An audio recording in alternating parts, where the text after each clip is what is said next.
gente famosa necesita ser entrevistada y hemos tomado unos momentos para ello. El profesor Hidalgo, que tenemos hoy, como saben, es el director de la Estación Biológica de Doñana. Desde los años 70 del pasado siglo, Fernando Hidalgo se empeñó en una labor constante. La divulgación en todos los ámbitos de la esfera pública y privada de lo que es y representa para Andalucía y el mundo el llamado Coto Doñana. Hoy, Estación Biológica, vamos a ver. Ha sabido con su habilidad de buen profesor llegar a todas las capas sociales. Expertos y legos, jóvenes y mayores, campesinos y urbanistas, con sus conocimientos de estudiosos y amantes de la naturaleza, nos ha logrado familiarizar con el lenguaje de la biodiversidad, para que la investigación biológica no suene a algo alejado de los intereses comunes, sino que forme parte de nuestras vidas y nuestro entorno. No detallaré la cantidad de premios que ha recibido, porque se los merece. Solamente quiero darle las gracias por estar hoy con nosotros, para así poder aprender de él. Gracias, Fernando. El periodista José María Montero, por otro lado, representa la figura y ejemplo a seguir de una vida dedicada a la información científica y ambiental. Noble tarea que antiguamente se transmitía en la escuela o de padres a hijos cuando España era mayoritariamente un país rural. Los tiempos cambian y de vez en cuando se mira hacia atrás. Encomiable labor la que desempeñó la escuela cuando se celebraba el Día del Árbol y en los pueblos y ciudades los maestros, seguidos de sus alumnos, repoblaban las riberas de los ríos y los caminos rurales. La vida de las abejas, el esquileo o la matanza del cerdo, ayer actividades comunes que marcaban las estaciones, hoy las reconocen nuestros jóvenes gracias a los medios de comunicación. Magníficos reportajes suplen de algún modo el mundo de ayer, como diría Estefan Zweig. Montero es el gran actualizador del medio ambiente y las costumbres. Miles de reportajes llevan su firma. Hoy está aquí para mostrarnos este trabajo que con vocación y esfuerzo ha sido desempeñado a satisfacción. Muchas gracias por venir y a todos que disfrutéis. Tiene la palabra. Muchas gracias, Nicolás. Esto ya, como diría mi amigo José María, empieza a ser un clásico, ¿no?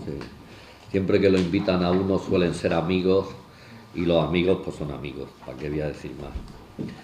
Bien, yo, como decía Nicolás, y en eso es verdad, he dedicado mucho esfuerzo, acertadamente o equivocadamente, a tratar de divulgar la ciencia, porque es lo que conozco, es lo que me gusta, es a lo que me he dedicado y yo diría lo que me ha salvado y me ha hecho ser una persona socialmente aceptable. Pues yo creo que si no hubiera sido atracador de bancos o algo así, ¿no? Pero la verdad es que no he encontrado nada que me apasione, me mantenga más excitado, y creo que por mi manera de ser lo necesito que la ciencia. Hacer ciencia es algo que casi todo el mundo parece entender a la primera, ¿no? Cuando tú le cuentas a uno, eres científico, pues te dicen, ¡ay, qué bien! Y parece, bueno, que eso se convive, que encontrarse con un científico, con alguien que se necesita hacer ciencia, aunque no sepa uno muy bien qué es, pues parece una profesión loable, pero lo que uno se imagina es un señor que dedica muchas horas del día a estar en su laboratorio o donde quiera que tenga que buscar los datos, lo que es la ciencia, y que está ahí y que hace algo que se supone que a la sociedad le viene bien. De alguna manera, y los propios científicos te lo trasladan muchas veces cuando le dice que hay que divulgar, es ¿por qué divulgar la ciencia? O sea, la ciencia es una cosa que nos produce desde el té que nos tomamos, desde el hachís que nos fumamos o que se fuma, seguro que aquí nadie se lo fuma, pero vamos, hay quien se lo fuma, pero también lo que nos cura el cáncer, en fin, la guerra que tradicionalmente ha habido, y es una guerra que nunca tiene fin, tiene muchas batallas, pero no tiene fin, entre, por ejemplo, por decir un caso, entre entre los principales herbívoros, que son los escarabajos y las plantas, y probablemente estamos hablando de 200 millones de años, ha producido eso, ha producido unas plantas que para defenderse de sus principales herbívoros a lo largo de la evolución han sido capaces de ir generando venenos, algo que molestaba al herbívoro del que se alimentaba, y los herbívoros al mismo tiempo han ido generando, inventando entre comillas detoxificadores que les permitían superar esa barrera, alimentarse de las plantas, distribuirse ampliamente por el mundo hasta que las plantas volvían a encontrar otro veneno, y de esos venenos, entre comillas, nos hemos nutrido y nos nutrimos toda la humanidad. Eso se acepta, ¿no? Se acepta en que cuando viene una epidemia de gripe dice uno, ¿dónde están las vacunas? Y parece que es una cosa que se hace de hoy para mañana, ¿no? Que un señor dice, la varita, la vacuna, está el científico con la varita, ¿no? Pero cuando uno empieza a notar que los ciudadanos piden, exigen mucho, pero entienden regular, aún así, con tus propios compañeros, ya no con la sociedad, que lo que te exige son resultados, lo que te exige es que le cures, que le produzcas energía de una forma que no contamine, que el medio ambiente se ponga limpio o esté limpio, eso lo entiende todo el mundo, pero el que haya que divulgar la ciencia lo entienden menos. Los primeros que no lo entienden a veces son los científicos. Para mí fue muy clarificador un editorial de una revista de Bioscience de hace unos años, para mí uno de los mejores biólogos o científicos biólogos del siglo pasado y de porque todavía está vivo, que era Douglas Futuyma. Decía en una editorial que el reto mayor que tenía la ciencia y que tendría la ciencia en el siglo XXI no era desentrañar las redes complejas que forman los ecosistemas, ni siquiera el funcionamiento de los agujeros negros, cómo se cura el cáncer, no, eso ya estaba en marcha. Lo más importante era hacerse creíble al ciudadano y mostrarle que los científicos, si bien no hemos descubierto todo y nos queda muchísimo por conocer, sí hemos generado un cuerpo importante de conocimiento y desde luego hemos desarrollado metodologías muy potentes que nos permiten con una cierta esperanza abordar los problemas que necesitamos, ¿no? Y yo creo que se está dedicando por eso mucho esfuerzo a la ciencia, y que divulgar la ciencia hoy por hoy es fundamental, es tan fundamental como que cuando se habla de cultura y no se nombra la ciencia, para mí estamos cometiendo un error. La ciencia es parte de nuestra vida diaria, o sea, si cualquiera de los que hay aquí, estoy seguro que si han dormido bien o mal, en gran medida se lo deben a las fibras con las que están hechas el colchón donde han dormido, y eso es ciencia de materiales. Pero probablemente también tienen algún problema en la espalda y han utilizado una determinada almohada u otra, y eso también es ciencia, y estamos hablando de fisiología o de otras ciencias. Pero cuando nos levantamos, nos ponemos las zapatillas y bajamos abajo a la nevera, abrimos la nevera y tomamos una leche desnatada o no desnatada que está hecha con un proceso científico, y que además nos tomamos una otra porque lo han dicho los científicos, que no sabemos quiénes son, pero lo han dicho. Y luego decidimos, si a lo mejor vemos a nuestra pareja y decidimos hacer el amor y nos tomamos unas pastillas o para hacer el amor o para que el amor no tenga unas consecuencias, que también es la ciencia.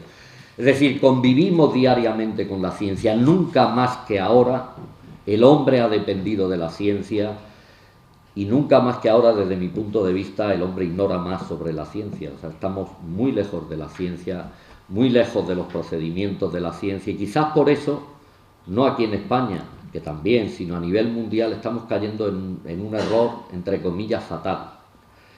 El error fatal es que a todos los científicos, y estoy seguro que a mi mesa lo entenderán muy bien, nos dicen, trabajen ustedes con las empresas. Estamos dejando la ciencia en manos de quien no debemos, quizás. Es decir, hace poco, creo que fue ayer, no sé qué había de las enfermedades raras. El problema de las enfermedades raras es que como solo afectan a 400.000 personas, pues ¿quién va a investigar en eso? ¿Por qué? Porque la investigación la hemos dejado, y además nos lo piden así, en manos de las farmacéuticas.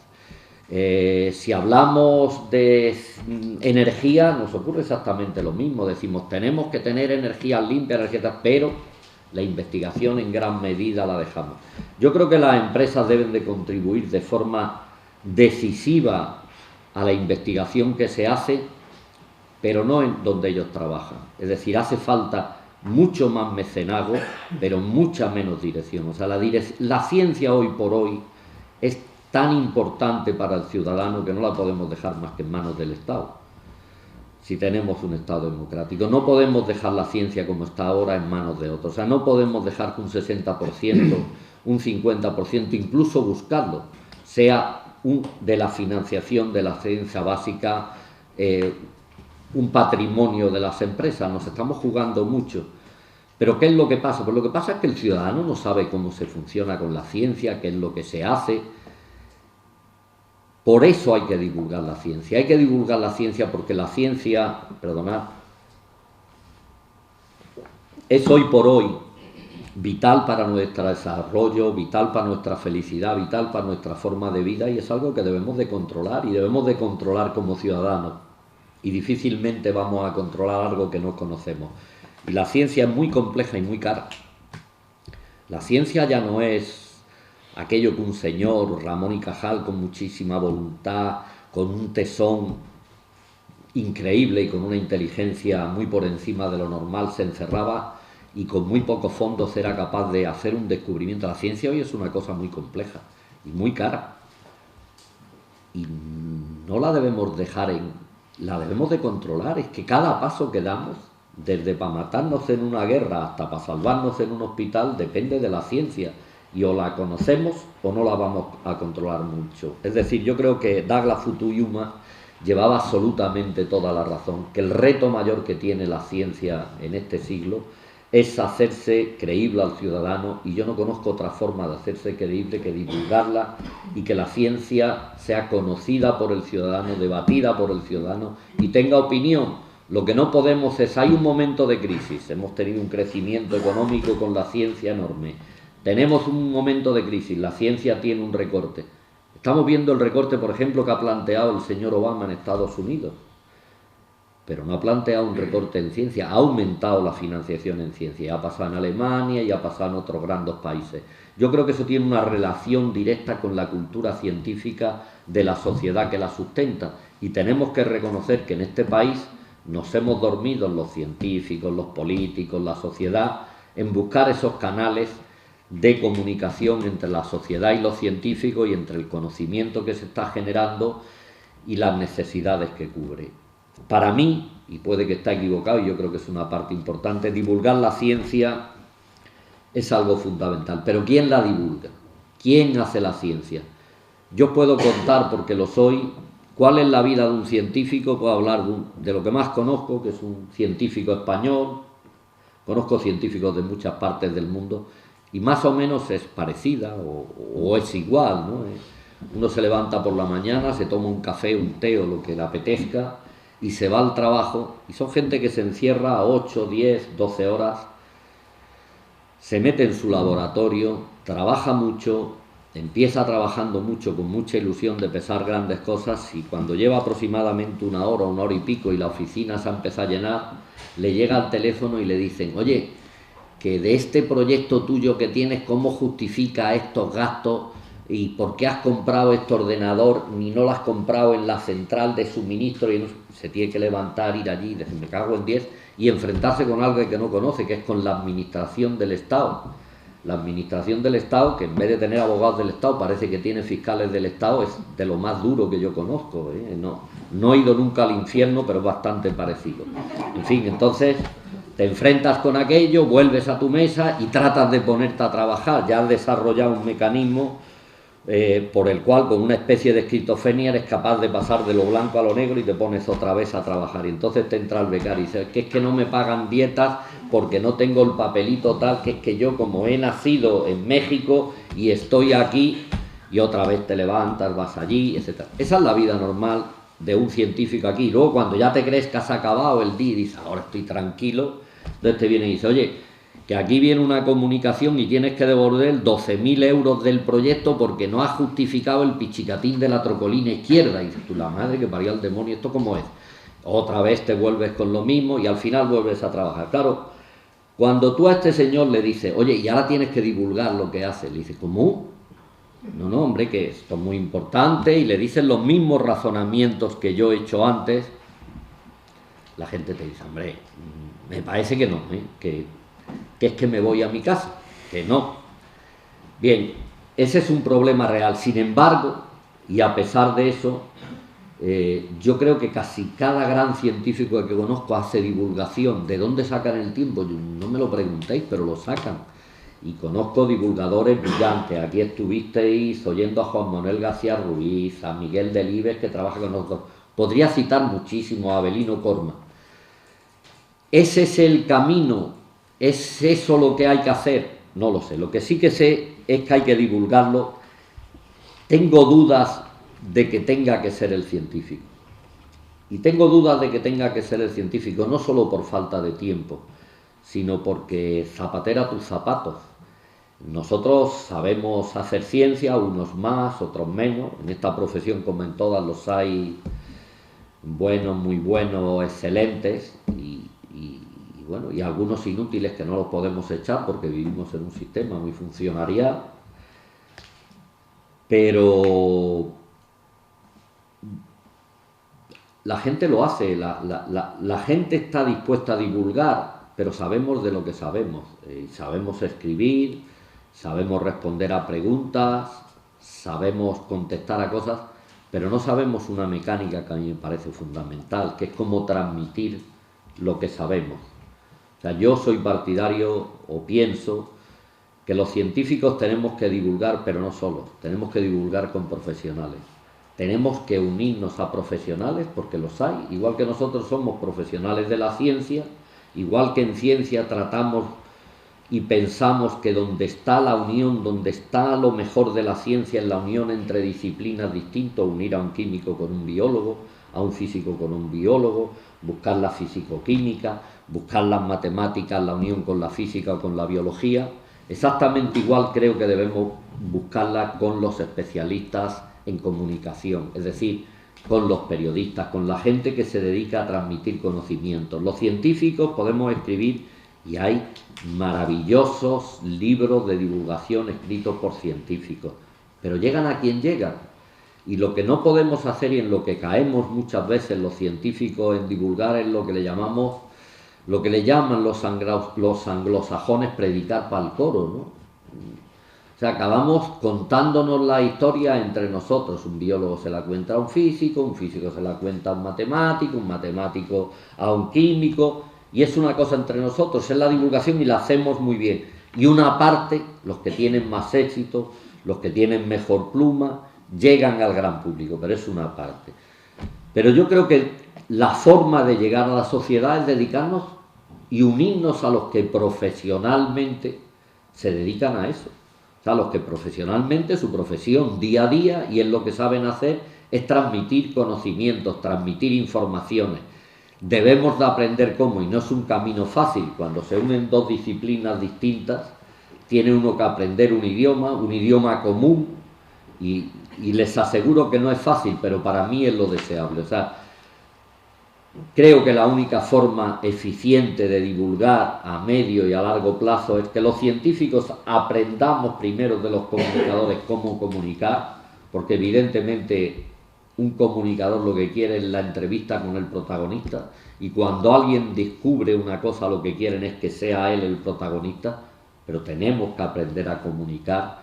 Y luego, cuando queremos hacer algo más general, algo que llegue de verdad a la sociedad, cuando queremos transmitir lo que yo decía antes, cómo se genera la energía, por qué generar esta energía o no, la energía nuclear es buena o es mala, tenemos que apoyarnos en los comunicadores. Yo estoy aquí transmitiendo no verdades absolutas, sino la mía, la que yo pienso, que seguro que es tan buena o tan discutible como cualquiera de las que tengan ustedes.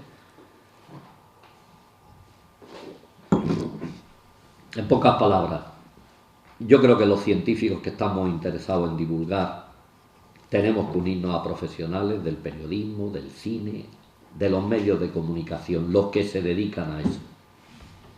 Y ahora yo quería decirle cómo divulgar.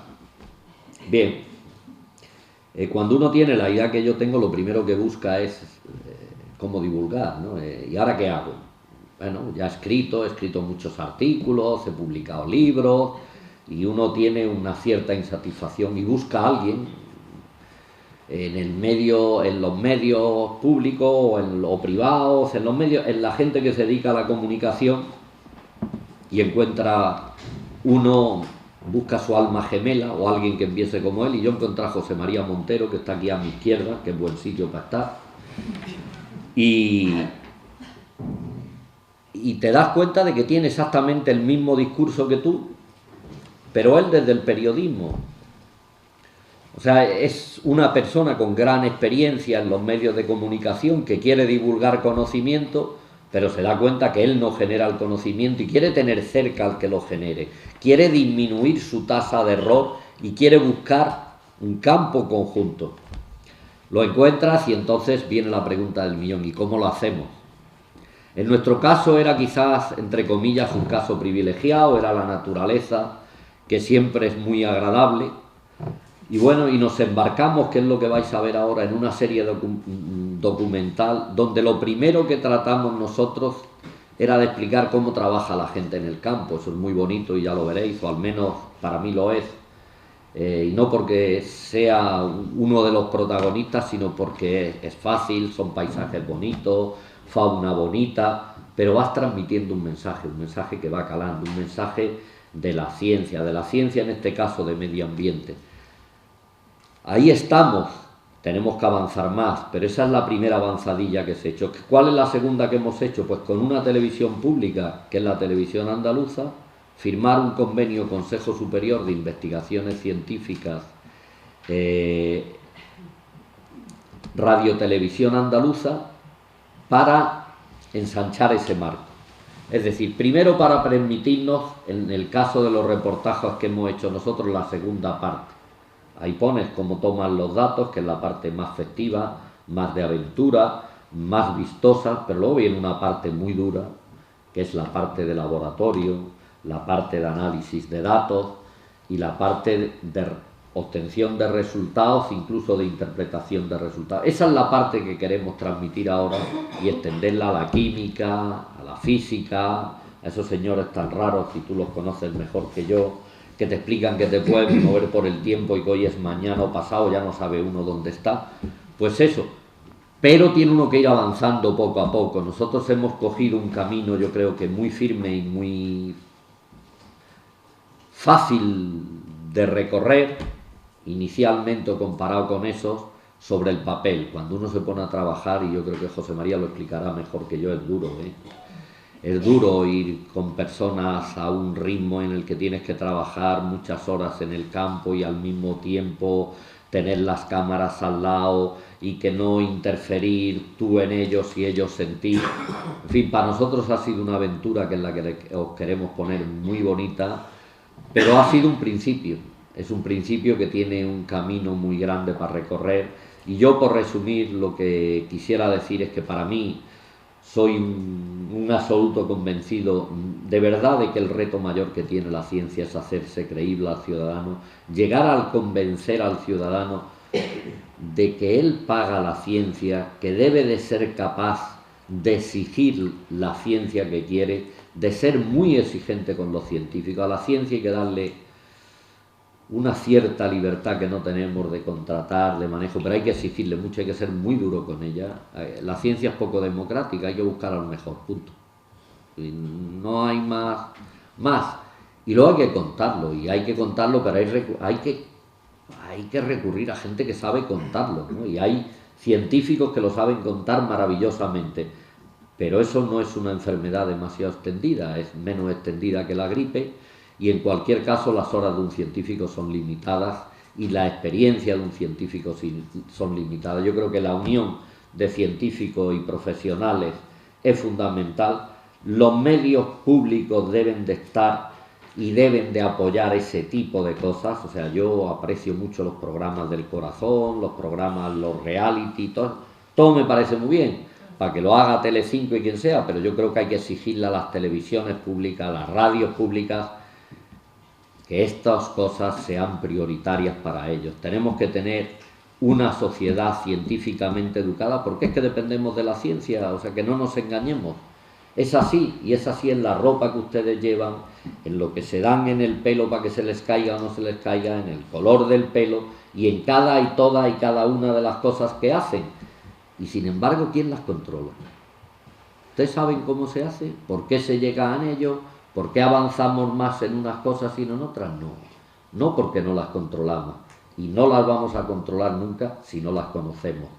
Cuando uno se mete en esa aventura, en cómo conocerla, hay que tener paciencia. Esto es un largo camino, ¿eh? Se empieza por unas cosas sencillas, hay que ir avanzando, y yo creo que hoy le vamos a poner nosotros, bueno, pues la primera parte de una etapa que yo creo que es importante recorrer, que es la unión entre científicos y medios de comunicación, insisto, públicos, para transmitir lo que es la ciencia a la ciudadanía que nos paga a ambos.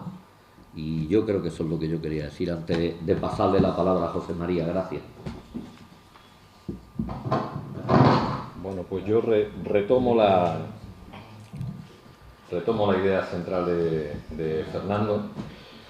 La de hoy, como otras muchas veces las que hemos coincidido Fernando y yo, que somos ya pareja de hecho en este tipo de circuitos de divulgación científica, es la historia de una complicidad, que no es muy común entre el mundo de la ciencia y el mundo de la comunicación, y que tiene que ver además con una cuestión que a mí me parece clave, sobre todo cuando se habla de medios públicos, ¿no? Pues yo al fin y al cabo trabajo en un medio público, en la televisión andaluza, ¿no? Y el término clave es compromiso, ¿no? Yo me alegré especialmente de que fuera la Fundación Caballero Bonal la que nos convocara hoy aquí, porque como le decía a su responsable cuando me escribieron hace 3 años, tuve oportunidad de invitar a José Manuel Caballero Bonal a que dictara la conferencia inaugural en el Seminario Internacional de Periodismo y Medio Ambiente que dirijo en Córdoba hace ya bastantes años, y mucha gente me preguntó ¿cómo invita a un escritor, a un poeta a dictar la conferencia inaugural de un seminario de periodismo y medio ambiente, ¿no? Y justamente lo invité por lo mismo que se trasluce de las palabras de Fernando y lo que yo decía al comienzo, ¿no? Porque nos interesaba especialmente en ese foro y nos interesa especialmente en estas reflexiones sobre la divulgación científica el compromiso del que escribe, ¿eh? Más allá de, o antes de, no más allá, antes del contenido, hace falta la actitud con la que uno se enfrenta a este tipo de cosas. Nosotros queríamos, y así yo se lo pedía a José Manuel, que nos hablara del compromiso del que escribe, ¿no? Y eso es lo que yo creo que nos ha animado, tanto a Fernando como a mí, desde el principio de esta historia de complicidad, a trabajar juntos, ¿no? A tener un gran sentido del compromiso que debe tener el científico, pero también el comunicador, desde el universo de lo público para trasladar a los ciudadanos qué sentido último tiene todo este esfuerzo, toda esta inversión en tiempo, en dinero, etcétera. ¿Qué tiene eso que ver con nosotros, con nuestra calidad de vida, con nuestros propios futuros, ¿no? Y todo ese compromiso, además, se desarrolla en un momento particularmente difícil. Un amigo me decía el otro día que hablar de periodismo y hablar de crisis, esto es absurdo, llevamos en crisis toda la vida, los periodistas y los medios de comunicación, ¿no? Pero ahora estamos en un momento especialmente complicado. Seguramente recordaréis, si no lo habéis visto todo, la habréis visto la mayoría de vosotros, la película Buenas noches y buena suerte, de George Clooney, donde se narraba ese enfrentamiento entre Ed Murrow, el periodista norteamericano, y McCarthy, en la televisión, en los informativos de la televisión norteamericana en los años 50. Y a Murrow, a cuenta de aquel enfrentamiento, que lo que ponía en juego era la propia credibilidad del informativo, presionado por una censura política tremenda, a Murrow le preguntaron en los años 50 si finalmente la presión política, la censura política, iba a acabar con la información objetiva o la información neutral, entre comillas, la información rigurosa en televisión. Y él decía, Murrow decía en los años 50, que el peligro de la calidad de la información en televisión no venía de la presión política, sino de la dictadura del espectáculo, de la dictadura del entretenimiento. Y tenía, fijaros la razón que tenía hace 50 años, porque eso es lo que ha ocurrido justamente. Cuando vemos a Gabilondo hundirse frente al gran hermano 24 horas, lo que asistimos es a la censura, no a la censura política, sino a la censura del entretenimiento, es decir, a la dictadura del espectáculo por encima de la información. Vivimos un momento de crisis de la información completa. Es decir, si tengo que explicarlo, renuncio a contarlo. Mi objetivo finalmente, incluso en el terreno de la información, no ya del entretenimiento, mi objetivo es la audiencia, no el rigor o la credibilidad. Mi objetivo es el espectáculo, no es informar, no es dar forma, no es interpretar el mundo que me rodea, que es nuestro, o debería ser, nuestro objetivo como comunicadores. Y por eso me interesan mucho más los sucesos que los procesos. Me interesa más llamar la atención, aunque luego nos revele cuáles son las causas y las consecuencias de esto sobre lo que estoy llamando la atención. Me interesa mucho más que el proceso, me interesa mucho más que revelar cuál es el verdadero sentido de eso que está ocurriendo, ¿no? Y al final, finalmente, nos tratan de convencer de que el seguimiento mediático es una forma de periodismo. Es decir, que una serie de descerebrados con una cámara al hombro, siguiendo convulsivamente a alguien por la calle y mostrándonos simplemente ese suceso sin mayor interpretación, eso es periodismo. Dice Enrique González que eso es información, pero información es también la leyenda de una lata de sardinas, o la matrícula de un coche, o la posición de las estrellas. Pero que periodismo es otra cosa. Periodismo tiene que ver con la interpretación del mundo que nos rodea y el revelar una serie de claves que nos ayudan a entender todas esas cuestiones, ¿no? Resulta, como digo, llamativo ver que este tipo de reflexiones no son nuevas, ¿no? Llevan medio siglo dictándose desde diferentes escenarios. Kapuczynski, el periodista polaco, aunque de origen bielorruso, en una obra que yo siempre recomiendo a personas que se dediquen a este oficio, pero también a personas que no tengan nada que ver con el periodismo, pero que les interese el mundo de la comunicación, un libro que tiene un título maravilloso, el título es Los cínicos no sirven para este oficio, está en editorial Anagrama, revela una de las claves de por qué esto está ocurriendo, ¿no? Dice, bueno, hoy los medios de comunicación ya no están liderados por comunicadores, por periodistas, ¿no? Están liderados por economistas, publicistas, directores de marketing, especialistas en audiencia, toda una serie de personajes que están interesados por otras cuestiones que no tienen que ver con la comunicación ni con la información, que tienen que ver con el negocio puro y duro, ¿no? Y eso se traduce en una pérdida de calidad y una pérdida de las señas de identidad del verdadero periodismo, que, enlazando con lo que decía Fernando hace un momento, su sentido último, y más cuando hablamos de medios públicos, es revelar a los ciudadanos qué sentido tienen todas estas cosas, qué tiene esto que ver con mi vida, de qué manera intervengo yo en esta serie de procesos y por qué el Estado, en el que participo con mis impuestos, gasta dinero en este tipo de cuestiones, ¿no? Alguien me lo tiene que contar, ¿no? Por eso se ha instalado un tipo de periodismo en las televisiones, en todas las televisiones y desgraciadamente en las televisiones públicas también, que es un modelo de periodismo absolutamente banal. Rosa María Calaf, perra vieja en estas labores del periodismo, lo resume muy bien con esta frase: ya están aquí estos que tanto saben de cubrir crisis y absolutamente nada de la crisis que cubren. Esos personajes cámara al hombro que persiguen la noticia sin saber muy bien qué trascendencia tiene ese hecho, ni cómo interpretarlo, ni cómo traducirlo a un lenguaje que sea comprensible por personas que no son especialistas en esa cuestión, ¿no? Como ha contado Fernando hace un momento, hace ya bastantes años, nosotros venimos trabajando con la Estación Biológica de Doñana hace muchos años, esta es una relación muy larga en el tiempo. Nos planteamos que en definitiva los científicos y los periodistas éramos de alguna manera aliados en discordia, ¿eh? Muchas personas consideraban que la nuestra... 50. Consideraban que la nuestra era casi una relación contra natura, ¿no? Que los científicos estaban en su historia y nosotros estábamos en otra que no tenía absolutamente nada que ver. Y sin embargo los dos perseguíamos básicamente lo mismo, es decir, los científicos, como ha explicado Fernando, tienen necesidad de trasladar a la sociedad el sentido último de su trabajo, porque en gran medida su trabajo está financiado con dinero de todos los ciudadanos, y los periodistas estamos deseando que alguien nos cuente historias que estén cargadas de misterio, de acción, que es justamente los materiales con los que se construye la ciencia.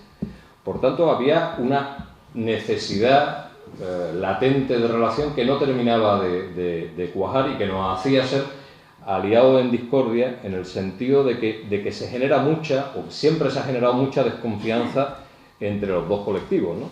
El científico desconfía porque piensa que el periodista no va a ser riguroso, que va a banalizar lo trascendente, que va a destacar lo accesorio, que va a convertir en superficial lo complejo. En fin, ahí tenéis una serie de elementos que siempre han alimentado esta discordia entre un universo y otro, aunque los dos nos necesitemos, ¿no?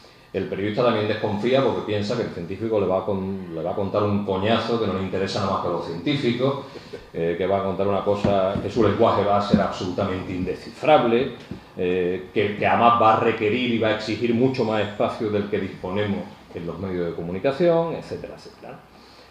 Es decir, esta situación es la clásica entre los dos mundos, ¿no? Y sin embargo nosotros hace ya, como digo, bastantes años nos embarcamos en un proyecto que buscaba justamente romper esta rutina que nos hacía enfrentarnos cuando en definitiva nos necesitamos unos a otros, ¿no? Y entonces nos planteamos cómo acercar posiciones, ¿no? A través de nuestro programa Espacio Protegido en Canal Sur 2 y la Estación Biológica de Doñana nos sentamos en el año 2002 y nos preguntamos si seríamos capaces de producir mano a mano y en igualdad de condiciones pues, una serie de materiales y herramientas de divulgación que fueran valiosas para ambos, es decir, que tuvieran sentido dentro de lo que es una producción televisiva, es decir, que pudiéramos emitir estos productos y que fueran atractivos para personas que no son especialistas en estas cuestiones, pero que al mismo tiempo no perdieran rigor y también fueran un elemento útil para la propia comunidad científica que pudiera usarlo dentro de su circuito como un ejemplo de divulgación científica rigurosa, ¿no? Es decir, y entonces nos embarcamos en este proyecto de expediciones científicas por el mundo donde se combinaran la aventura, que es necesaria en este tipo de productos televisivos, pero también el rigor científico, ¿no? Seleccionamos una serie de destinos y de contenidos científicos, nos interesaba la propia actividad científica de cada uno de esos destinos, pero también el propio destino y sus vínculos con nuestro territorio, es decir, nos vamos muy lejos para responder preguntas que nos hacemos muy cerca, nos interesaba mostrar una gran variedad de trabajos científicos y también nos interesaba mucho mostrar la cooperación de la ciencia, en este caso andaluza, con científicos de cualquier otro lugar del planeta, ¿no? Y además, yo creo que un elemento novedoso de esta experiencia es que renunciamos al modelo tradicional, que es un equipo de televisión que mira desde fuera una actividad científica sin implicarse en ella, sino que hicimos un equipo mixto desde el minuto uno, es decir, diseñamos toda la actividad, tanto científica como televisiva, a media, de manera que ellos tuvieron que renunciar a algunas cosas para que nosotros pudiéramos trabajar bien y nosotros también tuvimos que renunciar algunas cosas para que ellos pudieran trabajar bien. De manera que creáramos un territorio común donde uno y otro nos sintiéramos cómodos y, como digo, elaboráramos un producto que tuviera sentido y que fuera útil tanto para la comunidad científica como para la televisión, ¿no? Y así nos embarcamos en la primera expedición, que fue la de 2003 a Kazajistán. Después viajamos a Mauritania y Senegal en el 2004, Argentina en 2006 y no diremos la última, la penúltima, ha sido Australia en 2009. Precisamente en Australia el primer capítulo de esta serie fue con Juan Manuel García, que ya ha pasado por este ciclo hablando de cristales y que nos acompañó a Australia a hablar del origen de la vida en la Tierra. En definitiva, lo que tratábamos de poner, no sé si lo sabíamos o no lo sabíamos, pero estábamos poniendo en cuestión una serie de mitos que están siempre asociados a la actividad televisiva o al trabajo televisivo, esté vinculado a la ciencia o no. Poníamos en cuestión, el primer mito es: potencia no equivale a efectividad. No es necesario que para trasladar el valor de la actividad científica, en este caso de la actividad científica que desarrollan un grupo de investigadores andaluces, no es necesario recurrir a las mega superproducciones del National Geographic con unos presupuestos y una disposición de medios absolutamente brutal, ¿no? Se puede conseguir la misma efectividad en el sentido de trasladar un mensaje complejo a audiencias no especializadas de una manera efectiva, con muchísimos menos medios, en menos tiempo y con una producción muchísimo menos compleja, ¿no? Queríamos demostrar que muy vinculado a esa primera idea, que la televisión no siempre implica complejidad, es decir, no tenemos por qué embarcarnos en producciones tremendamente complejas en lo presupuestario y también en la propia disposición de medios y elaboración del producto, sino que podemos hacer productos muy dignos y que cumplen perfectamente esa función de divulgación científica sin ser tremendamente complejos. Estos son producciones low cost, sin que eso signifique perder rigor ni perder calidad. Ahora veréis uno de los capítulos que rodamos en Australia. La televisión no siempre banaliza.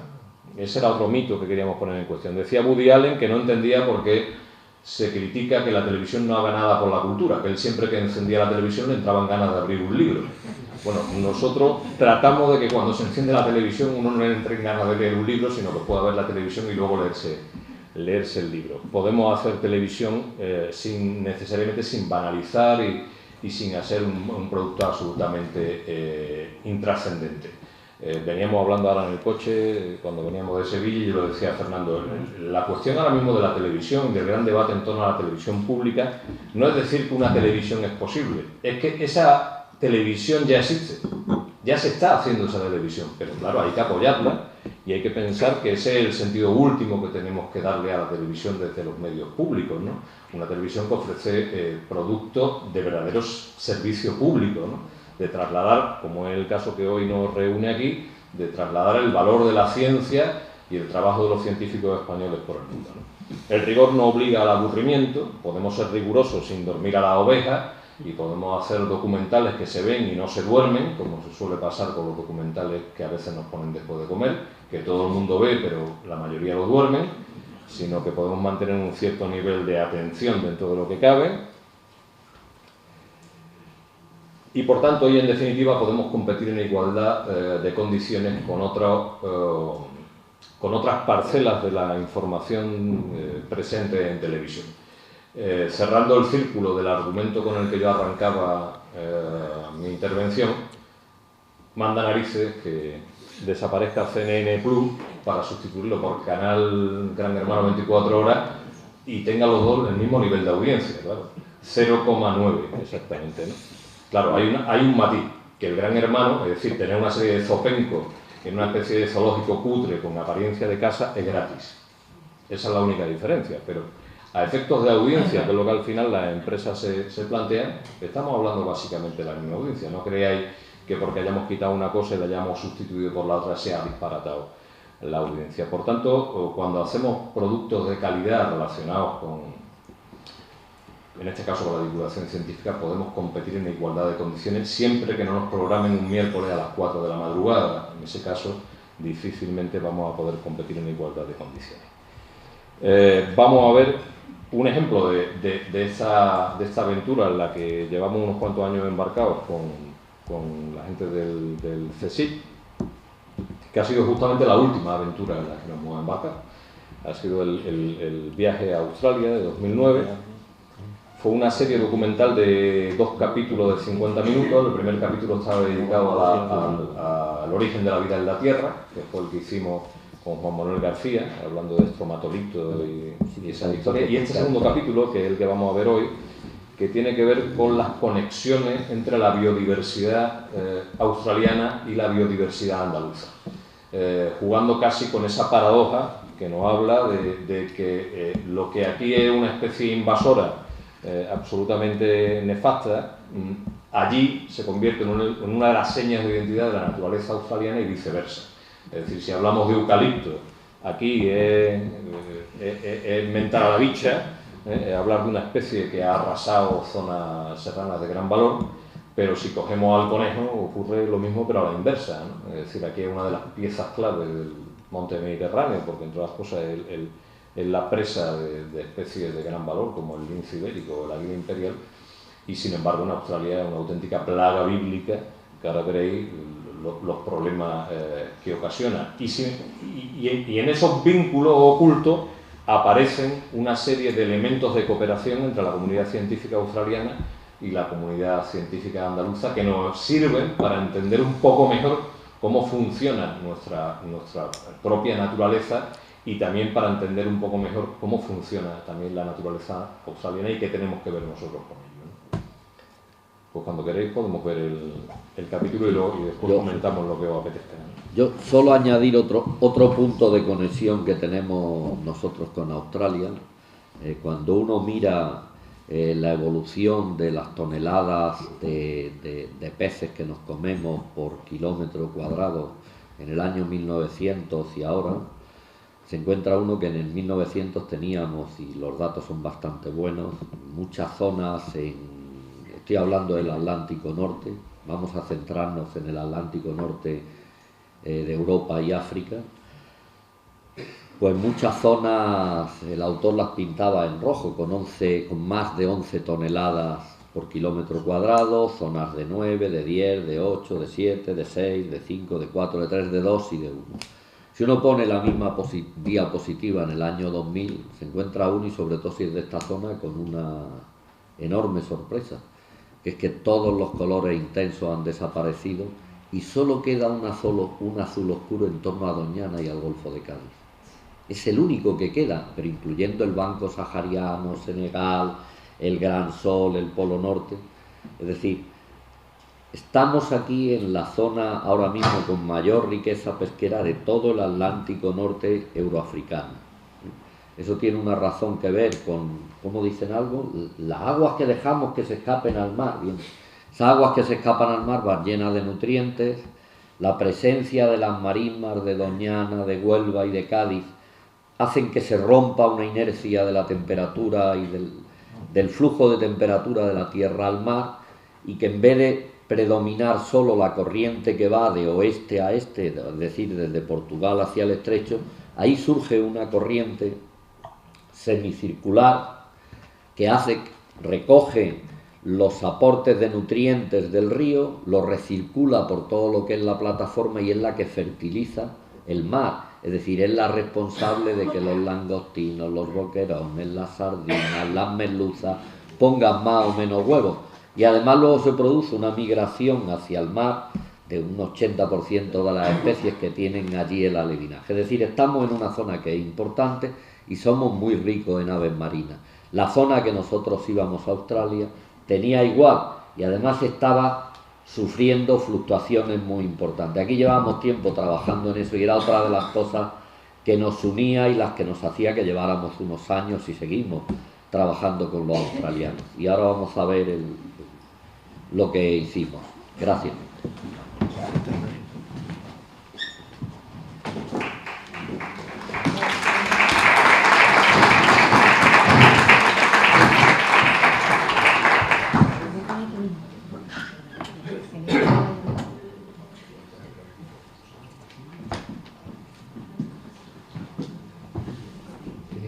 Calibrarlo en magnitud.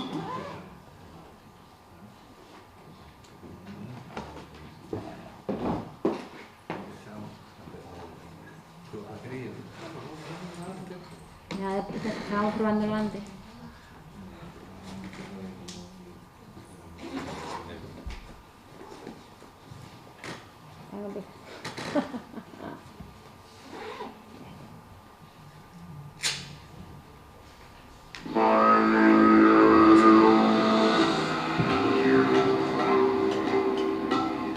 Algunos de los eucaliptos gigantes que hoy se levantan en la isla de Tasmania habían brotado ya de sus semillas medio siglo antes de que el explorador holandés Abel Tasman describiera por vez primera estas tierras en 1641.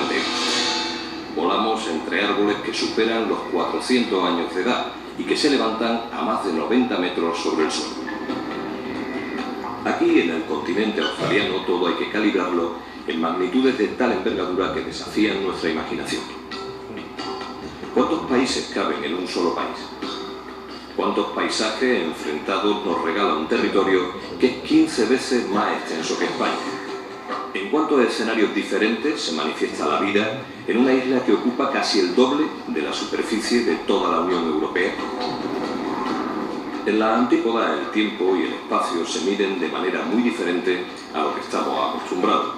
Y sin embargo, en estas lejanas tierras vamos a encontrar algunos elementos capaces de revelarnos el curioso vínculo que la naturaleza ha tejido entre España y Australia.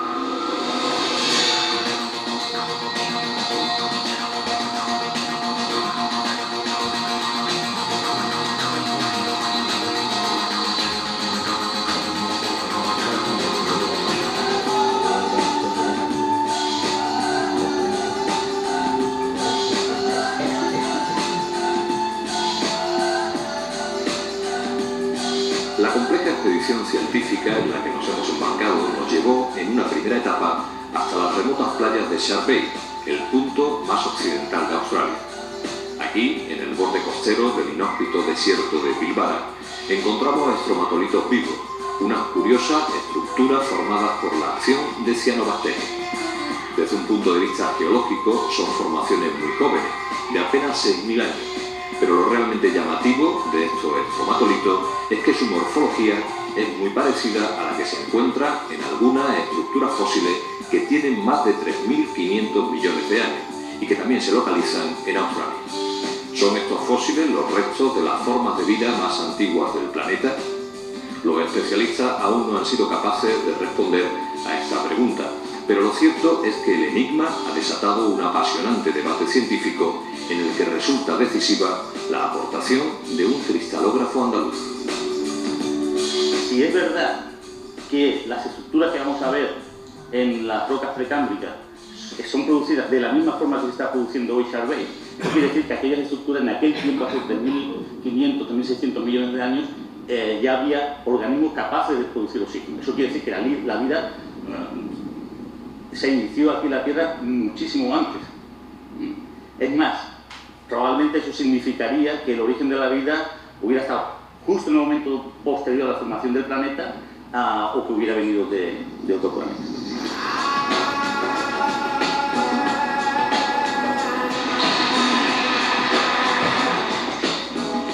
Esta aventura en busca de los archivos de la Tierra ocupó el primer capítulo de esta serie australiana.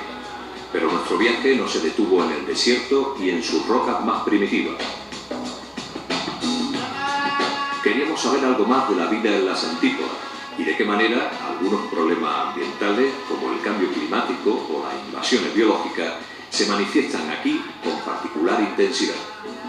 Por eso continuamos viajando por Australia sin perder de referencia la naturaleza española, porque con ella íbamos a plantear curiosos paralelismos ayudados por los científicos de la Estación Biológica de Doñana.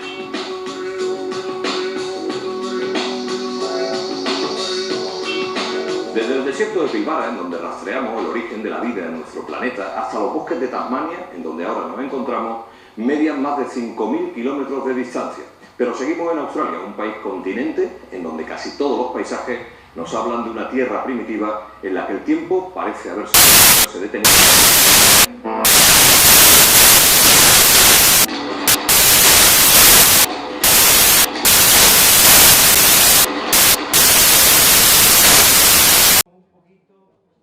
Hacemos el diálogo ahora y terminamos un poco antes. ¿Sí? ¿Seguimos entonces? Ahí después se va...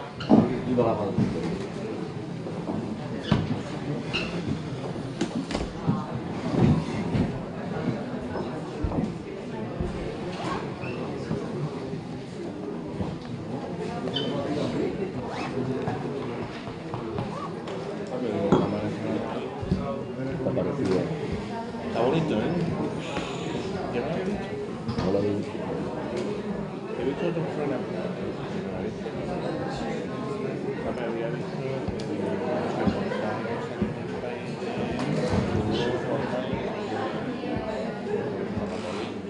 Sí, está el programa aquí.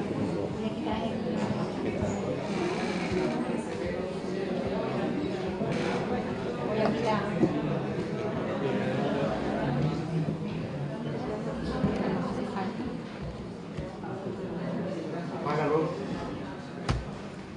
Esto Para aquí. ti.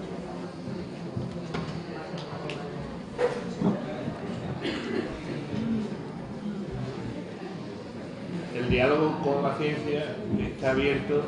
El que quiera, tenga alguna cuestión que hacer, por favor.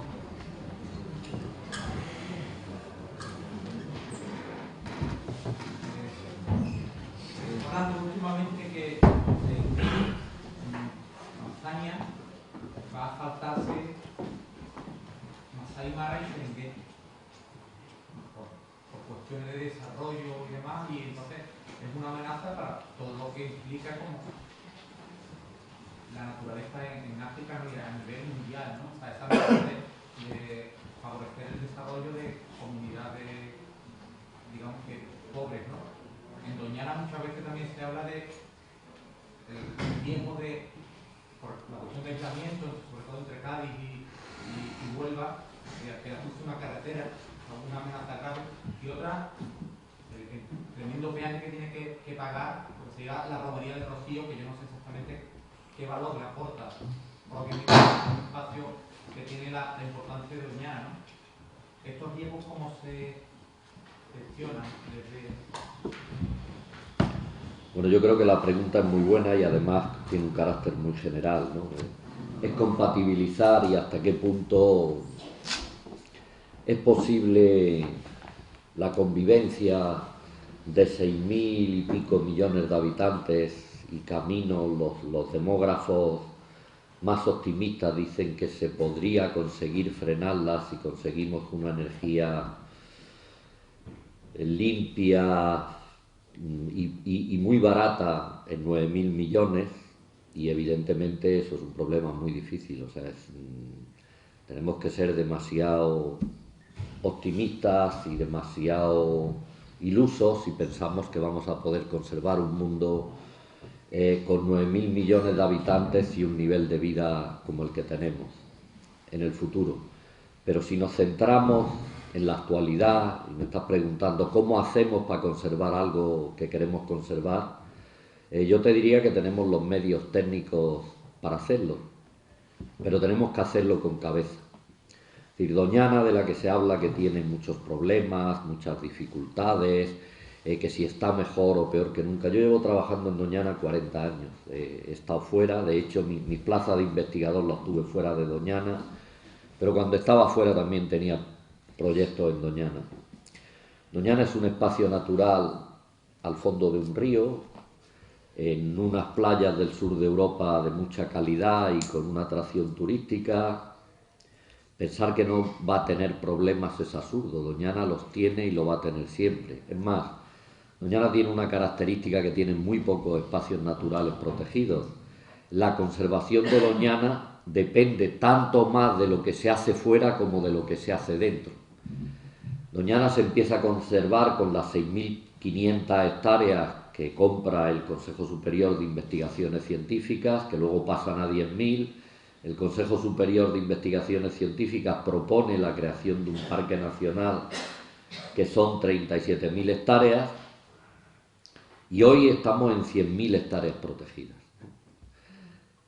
Agrandamos más Doñana. Esas 100.000 hectáreas protegidas no son suficientes.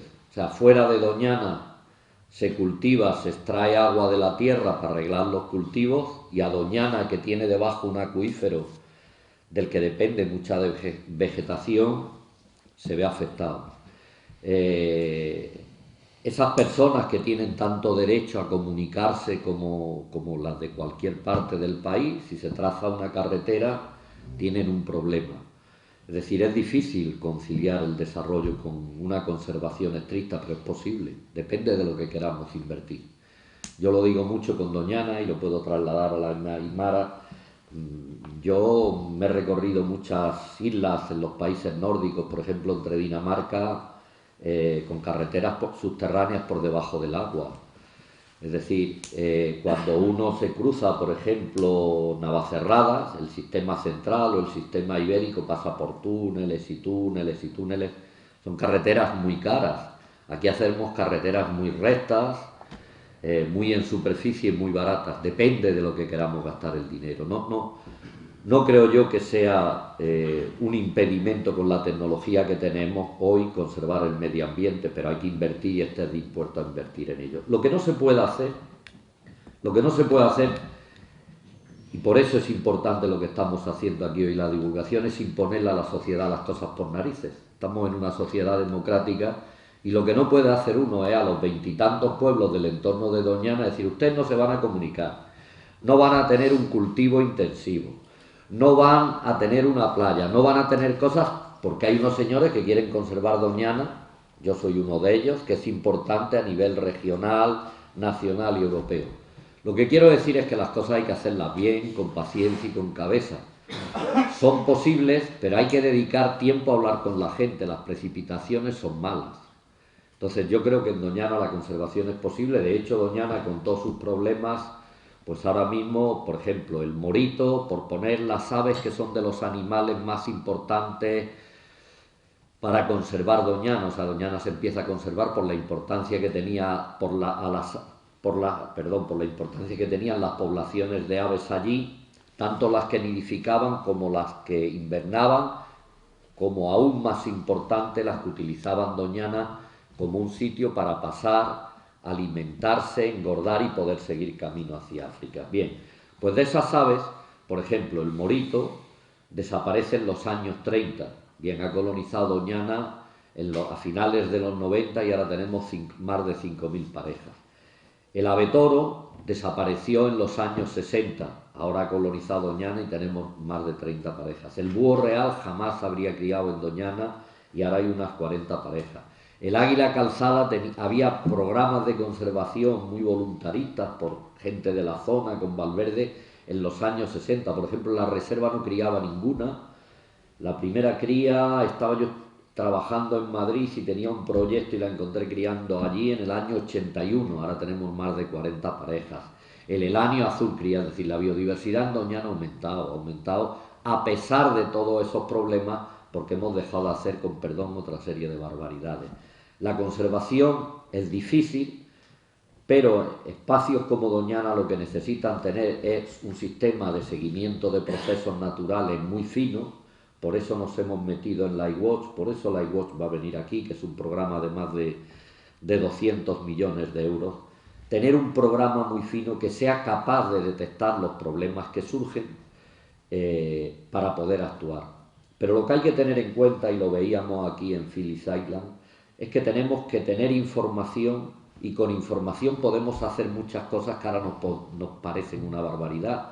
Lo que veíamos ahí en Phillips Island, yo pienso que si se hiciera aquí en España, pues la gente diría: pero qué burros, ¿cómo pueden hacer esto? Allí hicieron un verdadero campo de fútbol en la orilla de una playa para ver los pingüinos, ¿eh? El 10%, como decía nuestro colega Caridad, de la población de pingüinos. Pero es que con eso pagaban la conservación de la isla entera. Con eso compraron todas las urbanizaciones que estorbaban a los pingüinos y tiraron todos los chalés, ¿eh? Entonces, lo que yo creo es que lo que hay que generar es más información, más conocimiento y ser racionales. O sea, aquí se habla muchas veces con mucha pasión, que yo creo que es necesaria y fundamental, pero a veces sin mucho criterio. Y yo creo que hace falta información para actuar, darnos cuenta de que vivimos en un país que afortunadamente tiene una democracia y no podemos forzar a la gente a hacer lo que no quiere, que tenemos que convencerla. Y luego muchas veces que la prisa es nuestra más que de la naturaleza. En los problemas de la naturaleza hay algunos muy urgentes, pero la mayoría operan de forma lenta.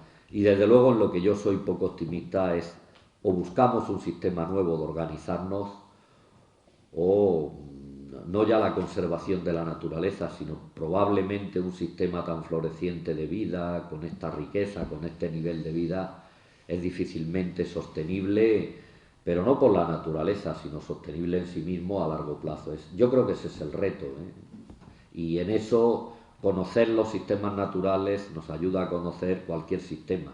Si ahora mismo todas las naciones del mundo se pusieran de acuerdo en que el sistema socioeconómico que tenemos no funciona, no seríamos capaces de saber cómo desmontarlo sin que se produjeran tragedias. Porque, entre otras cosas, tenemos un grave problema, que es que los sistemas complejos la naturaleza es un sistema complejo, el sistema socioeconómico que tenemos es un sistema complejo, los conocemos muy mal. La matemática de los sistemas complejos hemos empezado a trabajar antes de ayer.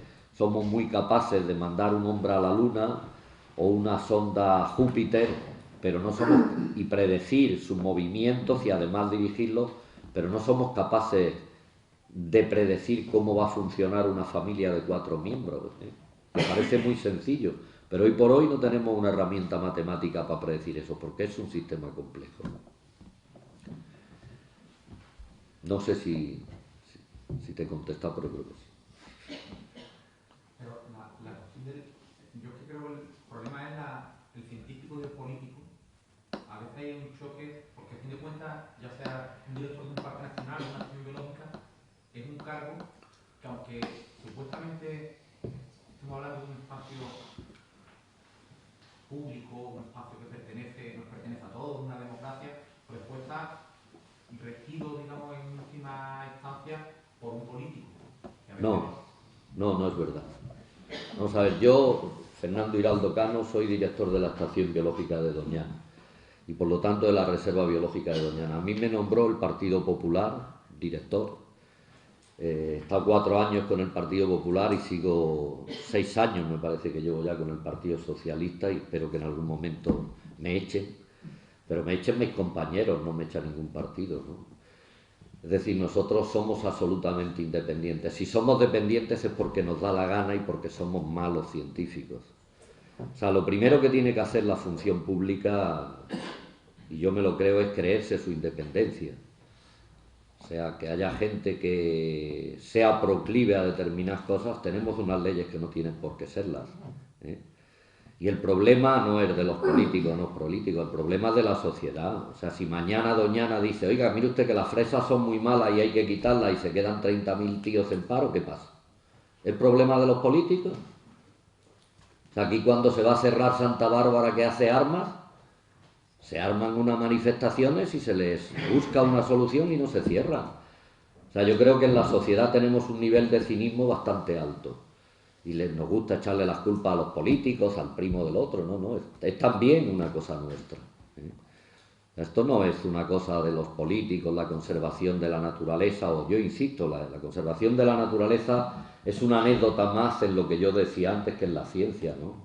Lo que nos tenemos es, como sociedad, ser más responsables de nosotros mismos, ¿no?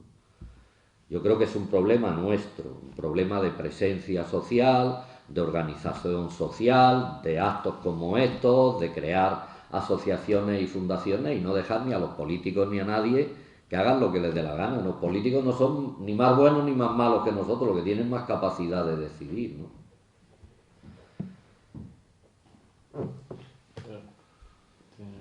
Yo me llamaba la atención al principio, yo llegué tarde, no pude disfrutar más, pero me llamó la atención al principio la escasa atención que se le da a los medios a la ciencia, realmente, ¿no? Este año es el año internacional de la química, ¿no? De la química escuchaba que pues genera el 10% del Producto Interior Bruto de España, ¿no? Pero no tiene el 10% de nuestro interés ni muchísimo menos. Y los muchachos de secundaria pues apenas les interesa, odian la química y por supuesto saben poquísimo la química, ¿no? Y eso se puede extender a casi todo, ¿no? Eso es lo primero. Y después, pues yo soy consciente, bueno, yo soy testigo de lo difícil que es grabar naturaleza en España. Es otro tema ya diferente, ¿no?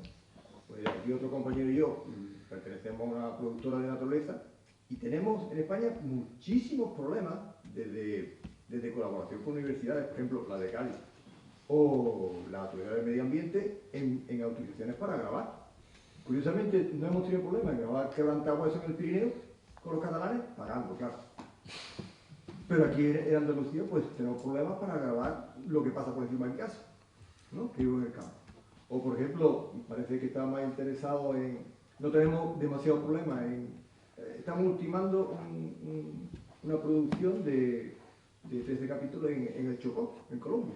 El sitio de, como sabrá, de máxima biodiversidad que hay en el planeta, ¿no? Pero no podemos conseguir que Canal Sur emita El Valle de la Sal, que es un documental de la Bahía de Cádiz, ¿no? Entonces son esas paradojas que se producen aquí en España, ¿no? María, tú. Sí, bueno, la palabra es paradoja. O sea, sí, con esa paradoja convivimos incluso los que estamos dentro de la, en este caso, de la casa de Canal Sur, y ejemplos de esos tenemos todos los días, ¿no? Hay auténtico pánico a la ciencia en las redacciones de los medios de comunicación en general y en la televisión en particular. Y luego tenemos lo que yo os decía de potencia no equivale a efectividad. Los que deciden las compras y las emisiones sienten mucha más fascinación por un gran documental de National Geographic, de Survival o de las grandes productoras, que lo que se está haciendo aquí se está haciendo bien en nuestra tierra, ¿no? También es verdad que ahora mismo en el mercado, y eso lo sabéis vosotros igual que yo, en el mercado de los productos televisivos relacionados con la naturaleza, uno compra una emisión de un gran documental por 70.000 pesetas o 50.000 pesetas, ¿no? Con lo cual es imposible competir desde la producción propia del sector audiovisual, ¿no? Resulta complicado luchar con eso, ¿no? Resulta muy complicado incluso para las personas, insisto, que estamos dentro de las televisiones, ¿no? Y que no hemos terminado, como en nuestro caso, inventando este tipo de alianzas con instituciones que nos facilitan, entre otras cosas, el poder operar en determinados territorios con un mínimo de garantía y de facilidades, ¿no? A mí me llamó mucho la atención en una de estas expediciones a la que hicimos a Argentina.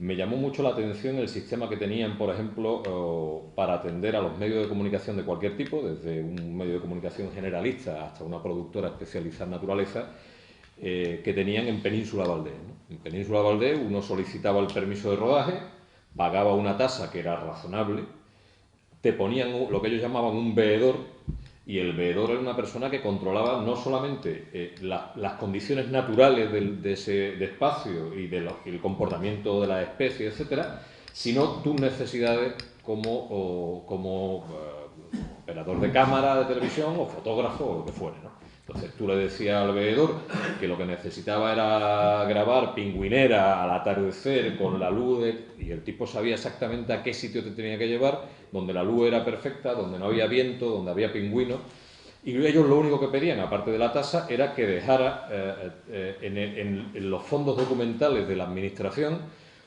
una serie de minutos en bruto grabados de cosas que le hacían falta. Oye, pues no tenemos pingüinera al atardecer, queremos 2 minutos de pingüinera. Tú dabas tus 2 minutos de pingüinera, pagabas tu tasa y trabajabas como Dios. Estupendamente, ¿no? Aquí nosotros echamos en falta eso, porque al final, hombre, programas como el nuestro, que lleva 12 años en antena, 600 programas y que conocemos ya todo el mundo, te mueves por unas relaciones de confianza que otros profesionales no tienen, ¿no? Y es cierto que a veces es muy complicado trabajar en la... Aparte de lo complicado que ya resulta trabajar en la naturaleza, encima se añaden una serie de complicaciones que no tienen nada que ver con la naturaleza, o que tienen que ver con la naturaleza pero humana. Son las mayores, ¿eh? Son las mayores, sí, sin duda, son las mayores. No son las que realmente te complican al final el trabajo, más que las complicaciones que ya tiene el trabajar en la naturaleza. Y es cierto que en otros territorios no se viven de una manera tan acusada, ¿no?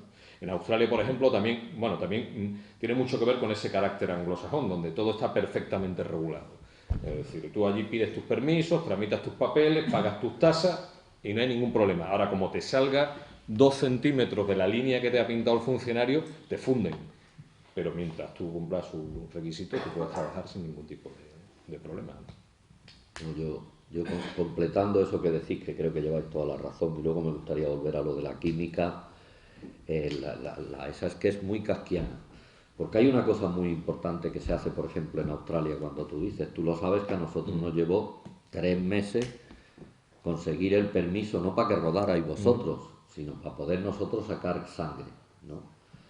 Y trabajamos con investigadores australianos que estaban allí, le demostramos científicamente lo que habíamos hecho, la experiencia que teníamos, y una vez demostrado eso, pues se acabó, nos dieron el permiso. El problema de aquí es que te lo deniegan o te lo dan sin que tú demuestres nada. Yo, por ejemplo, el año pasado, los de la sociedad, o hace 2 años, Aranzadi, vienen a Doñana. La sociedad Aranzadi fue la que empezó los anillamientos en Doñana con Valverde, con Mauricio González, con Perico Baker, en los años 50. Entonces, se pusieron en contacto conmigo y les dije, pues venga, vamos. Pues casi acabamos a tortas con el Parque Nacional porque les prohibía que hicieran una cosa que llevábamos haciendo 10 años, ¿no? Entonces, en esto hay mucho miedo, hay mucha ignorancia, o sea, hay mucha desconfianza, entre comillas, a la ciencia, que se la ve, lo que yo decía antes, como algo lejano o algo así. Si las cosas lo que hay es que tener, insisto, es información. Con información puedes hacerlo de Phillip Island, que evidentemente la primera vez que vas allí dices, hostia, qué burro. En una playa maravillosa allí de pronto te encuentras un campo de fútbol de cemento. Pero cuando te das cuenta que están afectando, vamos, ni al 10% de la colonia de pingüinos, que eso paga a 4 científicos que están pendientes de cómo va y de cómo evoluciona y que gracias a eso están conservando toda la isla, pues dice, oye, pues esto no está tan mal. Entonces yo creo que nos hace falta más conocimiento en los que son responsables de conservar los espacios naturales y menos complejos. O sea, Andalucía ahora mismo es sin duda probablemente la región europea que mejor tiene conservada su naturaleza, por diferentes razones. Pero nuestros responsables de conservación de la naturaleza viven asustados cuando tienen más información muchas veces que nadie, ¿no? Ahí me ha hecho gracia porque en Doñana, pues con perdón, una panda de sartatrenes la habían denunciado en la UNESCO, no sé qué, pues no sé qué jaleo. Si yo les decía, la culpa es vuestra porque no estáis en los organismos internacionales. Cuando han venido, pues me voy a adelantar, pero vaya a ver los resultados. No solo van a decir que Doñana está bien, sino además los problemas que tenía Doñana, que la habían montado en el registro de Montreux, lo van a quitar y ahora ya nos están pidiendo utilizarla como modelo a nivel mundial de conservación de zonas húmedas, ¿no? Entonces, lo que hay es que tener un poco más valor, lo que no podemos es estar perpetuamente asustados y hay que tener un poco más confianza en las estructuras que creamos. Lo que pasa es que cuando uno se las salta día sí, día no, hoy me la salto, hoy me la quedo, como las margaritas, al final se queda un tejido de desconfianza que no vale. Pero bueno, dejando eso, a mí me parece muy importante lo que tú has dicho del año de la química y lucho aquí porque lo hagamos, ¿no? La química es todo. Tú decías un 10% de la riqueza nacional, pero es mucho más, es el amor, es la vida, es todo es química, y que no sepamos nada de química la mayoría, pues es algo que nos impide muchas veces entender el propio mundo donde vivimos. No nos damos cuenta que la ciencia lo que está haciendo es desarrollar lo que quiere la filosofía, pero con datos, es entender dónde vivimos, ¿no? Y entendernos entre nosotros. Entonces yo el año de la química creo que entre todos, si os animo a los que organizáis estas cosas, debemos de dedicarle una especial atención, ¿no? Yo me permití hacer un pequeño artículo que improvisaba ahí sobre la marcha al hilo de lo que estaba escuchando. Lo llamo la ciencia de la divulgación. Dice, gracias a José María Montero y Fernando Heraldo, he aprendido hoy que cada vez que un diablillo de Tanzania muere de cáncer o que una rotulia es robada en la caleta, la biodiversidad se pone en responde. Siempre a mí la divulgación científica gracias a un profeta como Carl Sagan o un mito desmontado con los años como Félix Rodríguez de la Fuente. Me ha llamado la atención del documental ese perro que con pocos meses ya sabía cazar conejos. Es tan precoz como un niño de la ESO, al que de la naturaleza además que le interesa para eso. El peligro de la divulgación científica es que cualquier día, cuando los chinos descubran las virtudes del jamón, no lo cambien por su arroz, como dice la película Beatles. También es peligroso para la biodiversidad el turismo de naturaleza, porque si te vas a Gran Cañón, verás un montón de japoneses con su camarón. Yo cogí esos camarones y me hacía una tortilla. Pero de todas formas, viva la ciencia y su divulgación. Pero por favor, que no la divulguen a las 3 de la mañana. Que la gente de Andalucía solo madruga para ver a un gordo de Sevilla disfrazado de Pérez. Para Gran Hermano 24 horas, Belén Esteban, cabecilla de la operación, cortina de humo. Yo solo te diría una cosa, que los chinos hace mucho tiempo que descubrieron el jamón y otras cosas.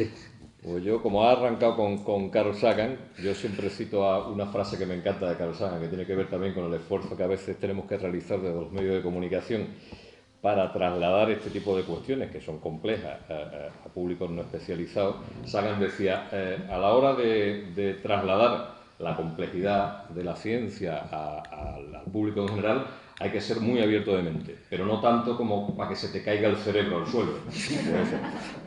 Seamos abiertos de mente, pero que no se nos caiga el cerebro al suelo. Los que vivían en esos espacios protegidos son una serie de científicos pertrechados intentando defenderse de una agresión externa. A mí es algo que además me preocupa, que es la necesidad de proteger esos espacios.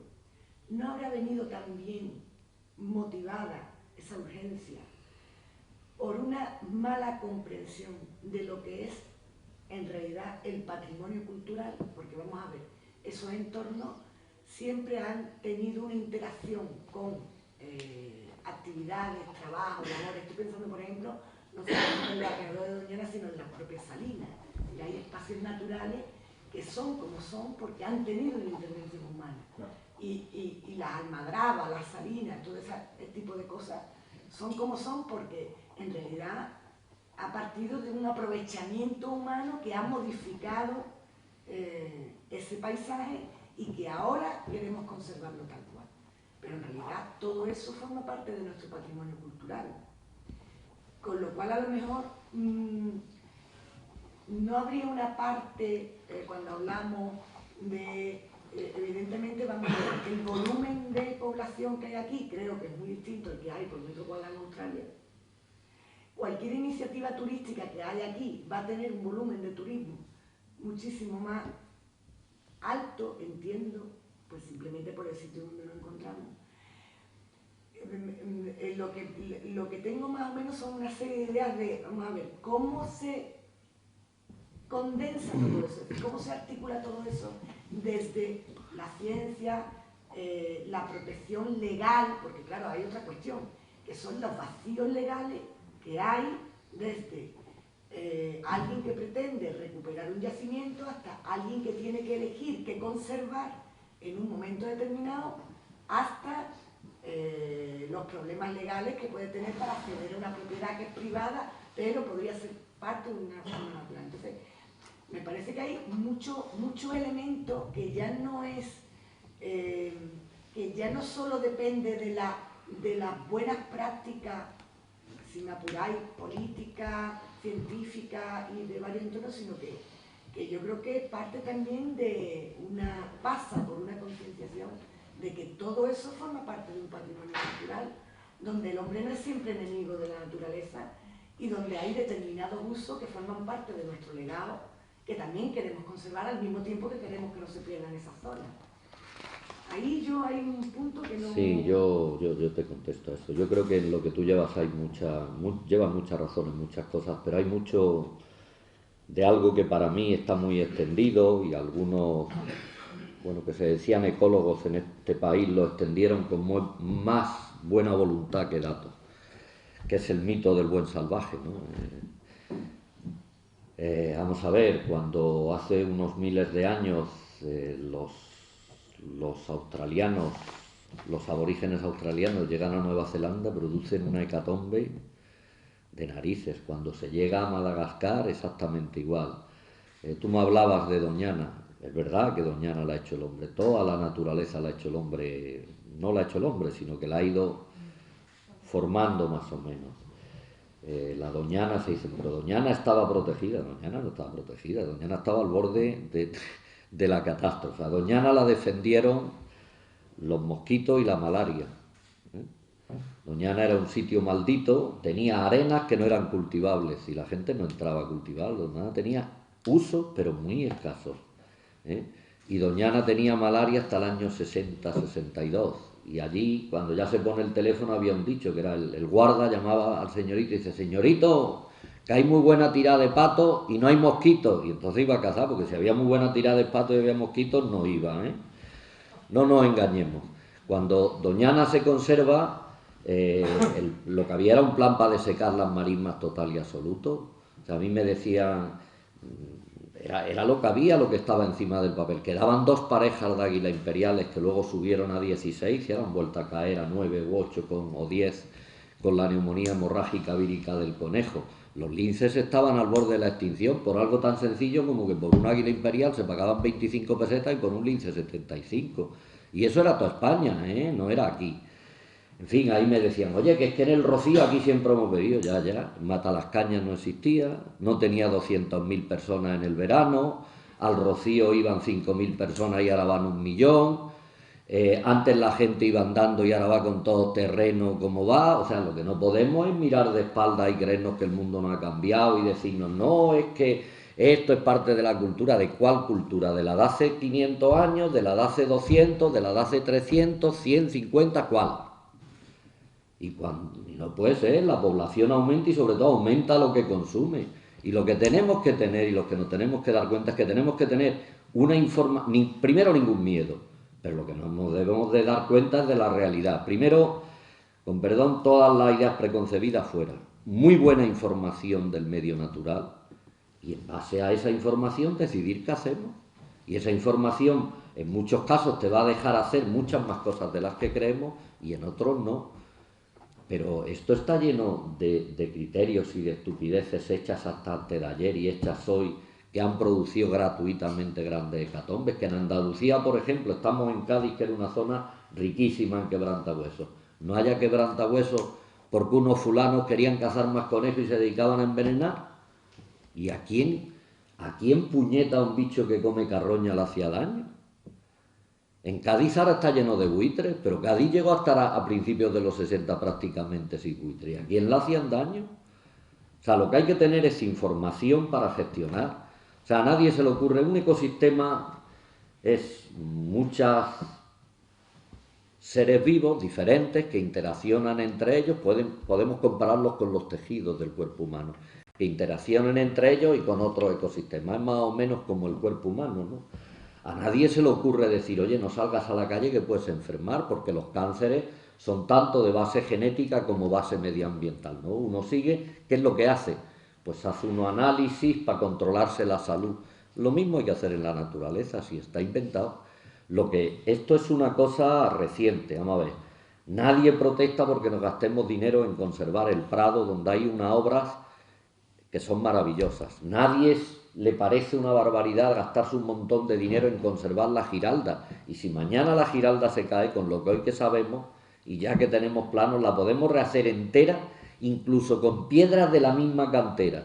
Pero si mañana se muere, desaparece una especie de animalito, pues no. Aparte de las especies funcionales, éticos, de muchas cosas que no son útiles, yo creo que son seres vivos, hermosos, bellos, que nos dan disfrute, como nos puede dar la música, el teatro y muchas cosas, y debemos de conservarlas. Pero lo que necesitamos es tener información, generar información y ser exigentes en que hay que tener información. A mí me parece montones de cosas, como decías tú antes, que prohíben, absurdas.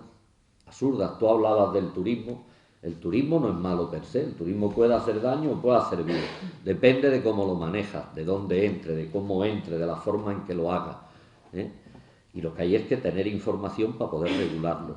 Y hay otras cosas que permiten hacer que dice uno, la manzana, o sea, una mina al aire libre aquí que cumpla las leyes en Europa, yo no me la creo.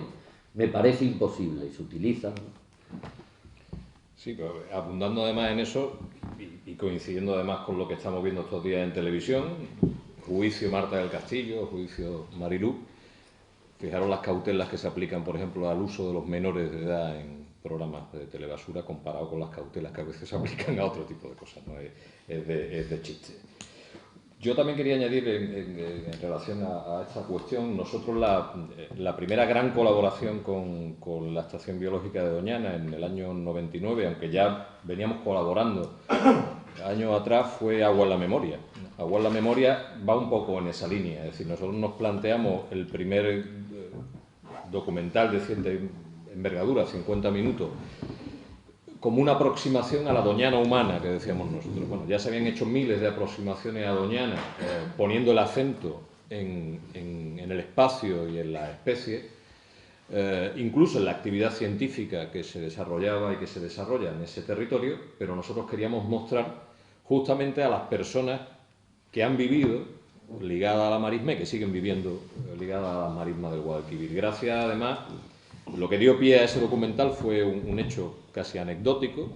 En los años 60, un documentalista noruego, Per Host, visita Doñana y es la primera persona que, además de filmar el espacio y las especies, filma a las personas. Y 40, 50 años después, su hijo, que no tiene nada que ver con el mundo de la televisión ni con el cine, aterriza un día por Doñana con su mujer para ver aquel territorio que su padre había visitado hacía 50 años y deja allí una cinta con las imágenes que el padre había rodado antes. Y nosotros, a partir de esas imágenes en blanco y negro de los años 60, pues localizamos a los protagonistas y a los descendientes de aquellos protagonistas y a partir de ahí contamos una historia o montamos una historia en torno a la humanización de ese territorio que justamente, como Host había contado entonces, era un territorio absolutamente hostil dominado por el paludismo, ¿no? Y hacemos una lectura de Doñana desde las personas que han vivido siempre ligadas a ese territorio y eso nos sirve para explicar de una manera muy cercana, sobre todo para audiencias, insisto, que no son especializadas, de una manera muy cercana cuestiones que son muy complejas. Y ese mismo modelo lo hemos repetido en todos los viajes, ¿no? Es decir, en Kazajistán, por ejemplo, para explicar toda la transformación que ha sufrido la estepa kazaca después de la caída del Imperio Soviético, recurrimos a los pastores nómadas. Es decir, cómo el Imperio Soviético había fijado sí o sí, por ley, a la población en localidades absolutamente artificiales que vivían de cultivos de algodón absolutamente locos en mitad de la nada, como cuando cae el Imperio Soviético toda esa población vuelve al pastoreo tradicional, vuelve a ser nómada y se establecen otra vez esos vínculos con las poblaciones de grandes carroñeros, etc. Pero eso mismo lo hicimos en Mauritania, también con los pastores nómadas mauritanos, lo hicimos en los Andes argentinos con los mapuches, o lo hicimos en Argentina, en el primer capítulo, perdón, en Australia, en el primer capítulo, con los aborígenes y también su relación con la conservación del medio y con el conocimiento de esos territorios. Para nosotros es muy importante el elemento humano, es decir, no somos ni un programa ni planteamos documentales donde es una mirada desde fuera de la naturaleza, muy complaciente, muy antropocéntrica, donde todos son paisajes maravillosos y fauna espectacular, y donde el hombre simplemente es un espectador. A nosotros nos interesa mucho que el elemento humano que siempre está presente en esos territorios nos ayude a interpretar esos territorios, nos ayude a entender qué ocurre allí, porque eso hace que el producto tenga mucho más cercanía y se pueda entender mejor por personas, insisto, que no son especialistas en estas cuestiones. Eso que ocurre, que dice que ocurre en Kazajstán y en la Patagonia, ocurre aquí en la Bahía de Cádiz, en las salinas. Claro. Porque, bueno, están vivos las personas que eran salineras, claro, y se ha abandonado, ¿no? Y ha sido curioso, es más lo que decías tú, cómo al abandonar el hombre las salinas, la biodiversidad disminuye. Y algunas salinas que se han rehabilitado, que por ejemplo algunos proyectos de la universidad la han rehabilitado, han vuelto a anidar los chorlitejos y charrancitos y demás, ¿no? Me llamaba la atención, ¿no? Sí, yo solo una reflexión en eso que me parece importante, que nosotros medimos en un tiempo y la naturaleza mide en otro.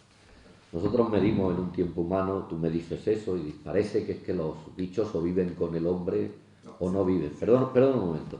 No olvidamos que cualquiera de ellos, los chorlitejos que tú dices, pues deben de tener la especie 12 millones de años, ¿no? Es decir, hace 12 millones de años no había 25.000 humanos en el mundo, ¿vale?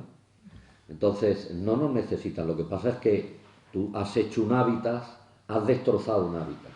Ahora has creado uno artificial. Eso está ocupado por unos animales y cuando se lo cambias porque lo dejas y empieza un periodo de transición, pasa un tiempo que no hay nadie. El problema es que ese periodo de transición hasta que vuelve puede tardar 100 años, 150 años, y nosotros pretendemos que sea de fin de semana a fin de semana, y eso no puede ser. Es decir, la bondad del humano, pues es una bondad que es la misma que de cualquier especie. Si tú quitas un hábitat a una especie, pues la dejas sin ese hábitat, tú ganas y ella pierde, y probablemente se lo estás abriendo otro, estás produciendo cambios. El problema es lo que decía yo antes, que son sistemas complejos y no tenemos nada claro qué son esos cambios. El ejemplo que pone Miguel Delibes de la lavadora o Jordi Vascontes, que casi me gusta más, de la taza, ¿no? Tú pones una taza de té en una mesa y le vas dando golpecitos así, no pasa nada, hasta que llega un momento que hace ¡pah!, se cae y se rompe, ¿no?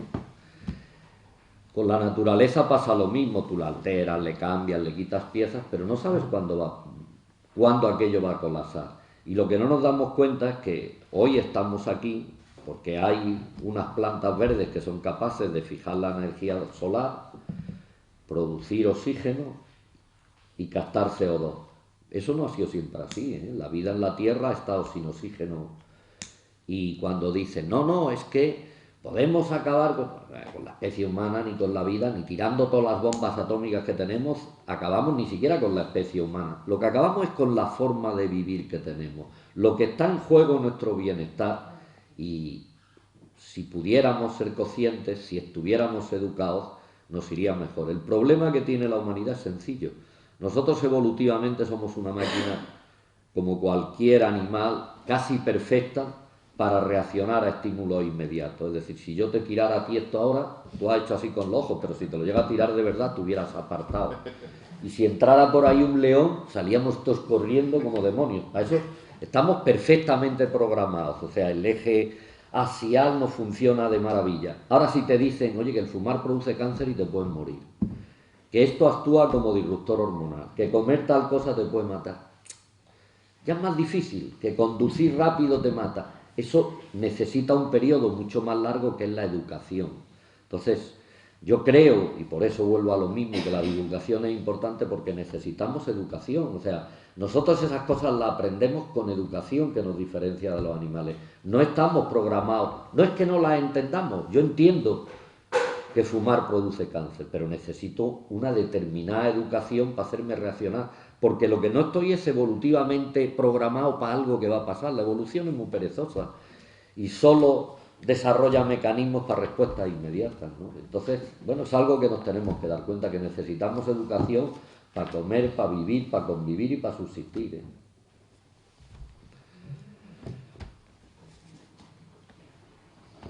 Yo me gustaría, en el hilo que estás planteando de instinto y educación, dos cosas distintas, y por supuesto que el pensamiento del hombre ha evolucionado y la ciencia al compás. ¿Qué se considera, o sea, qué podemos considerar realmente, objetivamente, que es el progreso científico? La ciencia que ha aportado realmente al progreso, ¿qué parámetros son los que...? Eso depende cómo lo midas. Si lo mides en términos biológicos, el éxito de una especie es el número de individuos que deja. Nuestro éxito ha sido descomunal, ¿no? Eso que te decía yo antes, de hace 1 millón de años, 25.000 individuos a 6.000. Cuando yo oía a los Beatles, había 3.000 millones de seres vivos en la Tierra. Cuando mi hija oía a Cheyenne, hay 6.000. Entonces, un éxito enorme. Ahora, ¿cómo tú me los valoras? ¿Somos más felices o menos felices? No lo sé. Eso es cosa de cada uno. Si te vas a Burkina Faso, la edad media son 39 años. Y 39 años, no engañéis, no hemos aumentado nada la longevidad del ser humano. Lo que hemos aumentado es la vida media. ¿Eso es progreso o no es progreso? No lo sé. ¿Que te mueras de sarampión es progreso o no es progreso? No lo sé. ¿Que puedas abrir un grifo y salir agua? Eso lo tenemos que decir. Lo que no cabe duda es que el ser feliz no es nada de eso. El ser feliz es tu capacidad de comunicarte con tus amigos, con tus parejas, con detenerte y mirar y disfrutar de lo que haces más de los logros que consigues. Pero eso ya es filosofía y yo soy bastante más torpe todavía que en ciencia, así que me voy a callar y voy a no decir más tonterías, ¿eh? O poesía. No, pero biológicamente no cabe la menor duda que somos una especie muy exitosa, ¿eh? Que es a lo que yo me dedico. O sea, biológicamente somos la leche. Ahora, muchas especies exitosas siempre hacen así, rajas. Yo ya te he visto muy pesimista en eso. Realmente cuando uno ve la gráfica de población humana, ese polo de hockey tan altísimo, yo muchas veces me lo planteo, y esto hace crack en algún momento, pero un crack casi brusco, me da la impresión, lo que hacen los parámetros en un tubo de ensayo.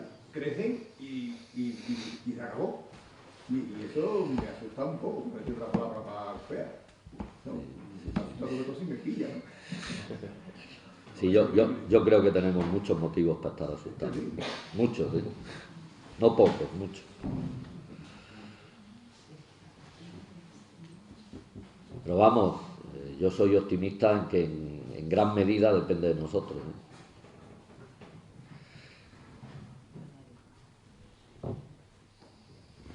¿Alguna cuestión más que os parezca? ¿Algún comentario al respecto? Pues nada, repetir las gracias a los intervinientes y esperaros la próxima jornada, el mes que viene, con Dolores Ochando, de profesora catedrática de genética, y Félix Grande, poeta y flamenco conocido de todo el mundo también, que hará el mismo. Vale, muchas gracias. Entonces, muchas gracias.